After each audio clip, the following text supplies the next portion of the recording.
Hi everyone, we are back and we're going to be speaking about early Islam through the lens of coins. You might be thinking, well, what is a coin going to tell me about the early Islamic world or the world of the Middle East in the early medieval period? Well, coins are important for two reasons. One, is everyone has to use coins in the process of economic transactions unless they're bartering or something like that, which a lot of people still did, right? Not everyone actually was in a market economy. Not everyone sold their crops for coins, etc. Often you paid your taxes in kind. But when you did want to buy something and you probably wanted some money, you had a coin, and that coin I had some image and maybe some text. And this is a great way early on when people didn't have a lot of books, they didn't have broadcast media, there was no radio, there was no internet, etc., to get across a message, right? And so it was, in the most simplest terms, a way of getting people to see an image and thinking about where it is they are and who's in charge.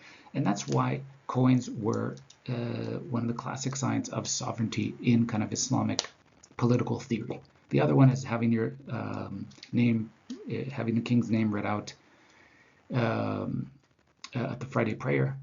And again, it's about, when you are broadcasting information to a large audience, who is actually under whose auspices are you?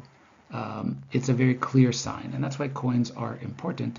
Now, to understand any of this, we have to look at basically the older model of coins that were circulating around in kind of Iraq and elsewhere in the areas that the Muslims had conquered. And these were Sasanian coins. This is the coin of Yazdegerd III. If you can look, reigned 632 651. So basically, during the period in which the new Muslim kingdom had taken over the former Sasanian realms, but he was still putting out coins, and this is what the basic Sasanian coin at that time would have looked like. There is a picture of the Sasanian Shah here, and what looks like to be a fire temple, maybe with some attendants, priestesses on the side. And then you would have had inside here, you have a Pahlavi text basically saying, this is the Shah, etc. So that's the basic model. And in fact, if we to look at the earliest coins of Muslims and Muslim leaders, obviously they're not going to change it. They have bigger fish to fry. They have other problems than creating new coins.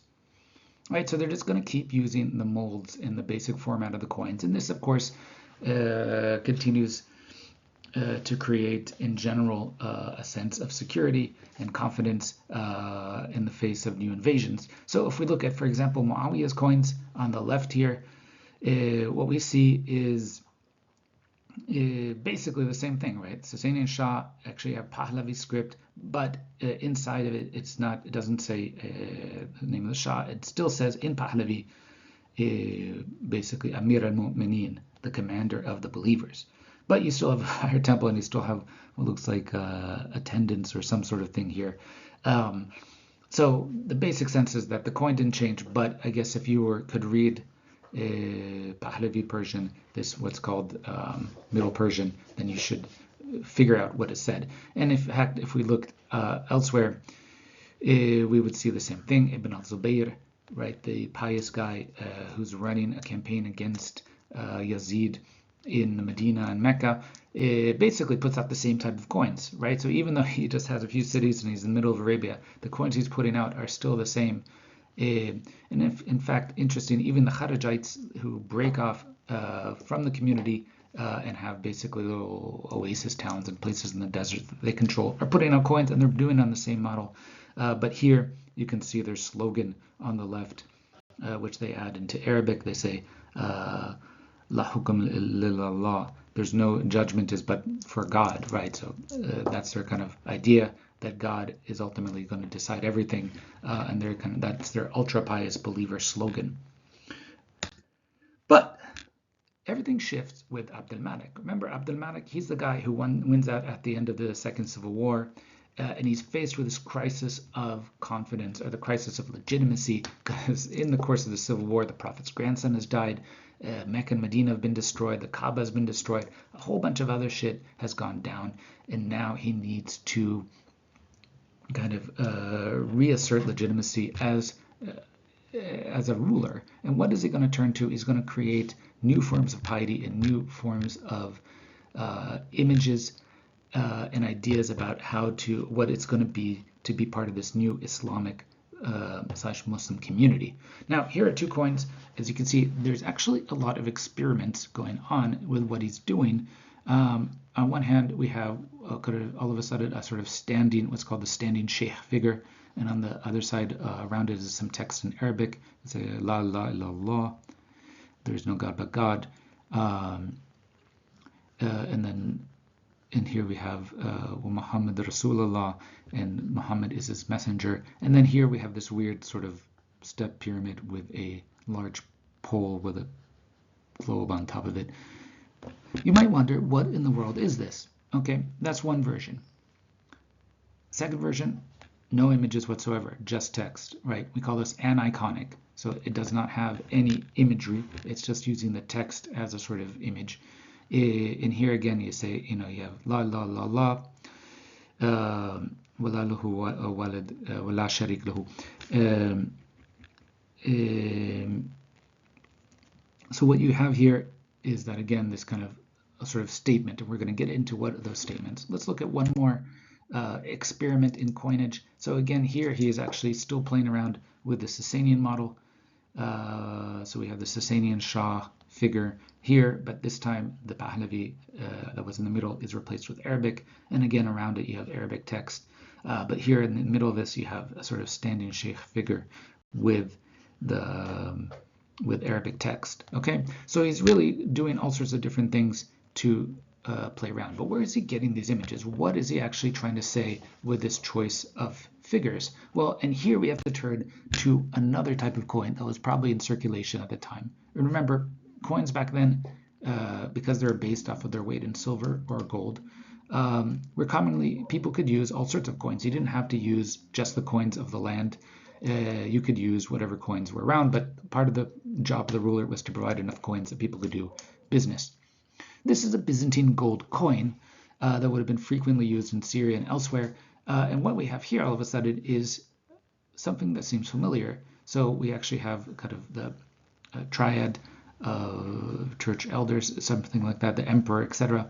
And then here we have basically the cross on a dais that looks almost like 3 or 4 steps.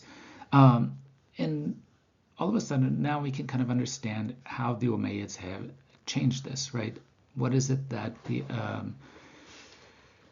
that Abd al-Malik is doing, right? So the Umayyads are already playing around with this. I think before Abd al-Malik, this is under Abd al-Malik. So he actually makes one with these 3 figures. They're no longer kind of church leaders or emperors. He has kind of 3 sheikhs here, but now he's taken apart the cross, and now it's just a pole, right? So I mean, it's obviously a sort of, if to the degree that the cross is a symbolization of Christ and the role of Christ, he's basically saying, well, Christ is not that important anymore, right? We can also see this, as we'll see, on the inscription itself. It just says, there is no God but God, right? So God ultimately doesn't have 3 pieces. There's no Trinity as in Christianity. There's just one God, and he points out Muhammad is the apostle of God, the messenger of God. Therefore, also, putting Muhammad into the central place.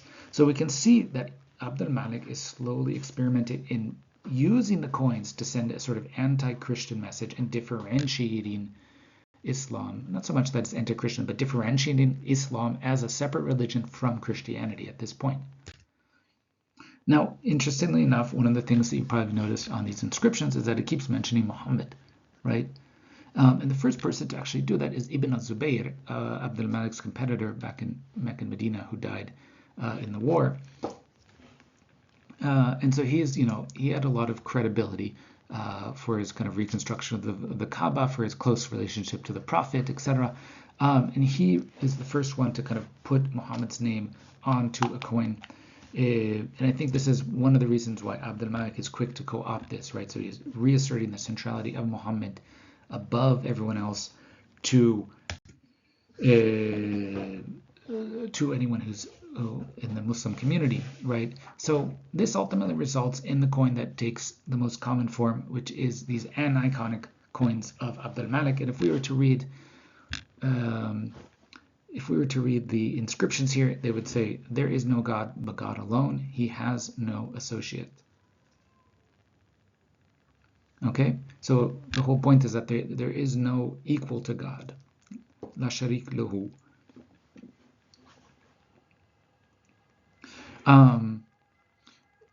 Then another inscription says, God the One, God the Eternal, right? Emphasis on one is saying it's not a trinity. He did not beget and was not begotten, right? So he has no son. Jesus is not literally the Son of God. And there is none like unto him. And third one, Muhammad is the messenger of God, whom he sent with guidance and the religion of truth, that he might make it prevail over all other religions, even if the associators are averse. Right? So he's saying that basically Muhammad is the messenger.